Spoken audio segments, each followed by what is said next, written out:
Çox qısa bir şey deyəcəm. Sevginin bütün növləri kimi vətənpərvərlik də tərifdən yox, tənqiddən başlayır. Bəli, məhz tənqiddən. Çünki tənqid inkişafın əsasıdır. Sevən şəxs tərifdən çox tənqid eləyər. Tənqid pisləmək deyil, var olanı göstərmək, problemi qabartmaqdır. Elm hər zaman problem üzərində inkişaf edir. Məsələn, riyaziyyatda bir məsələ problem qoyulur və onun üzərindən həll yola təklif edilərək məntiqi nəticəyə varılır. Ölkənin inkişafını istəyiriksə, sosial problemləri bacardığımız qədər qabartmalı, tənqid etməli və bu tənqidi təfəkkürü maksimum dərəcədə yaymalıyıq.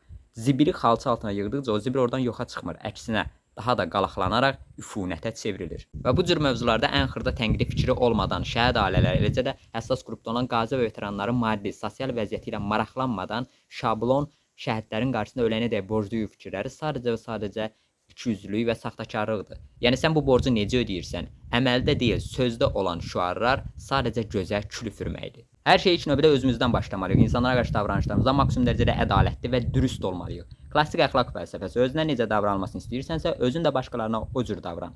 Şəxsi həyata burun soxmamalıyıq, yerə zibil atmamalıyıq. Haqsızlıqla üzləşdikdə ona etiraz edə bilmədiyimiz halda mənasız məsələləri müzakirə obyektinə çevirməməli, qeybət etməməliyik. Bunu da deyim ki, veteranların özlərində də problem çoxdur. Çünki görürəm bəzən ən ləyaqətsiz adamlar bunları çağırırlar, bir-iki dənə çay süfrəsi şəkillə başlarına qatırlar və bunlar da elə bilirlər ki, onlar bunlara dəyər verir. Şəxsən özümə bir neçə dəfə təklif gəlib ki, gəl filan tədbirdə çıxış elə, gözəl nitqin var və s.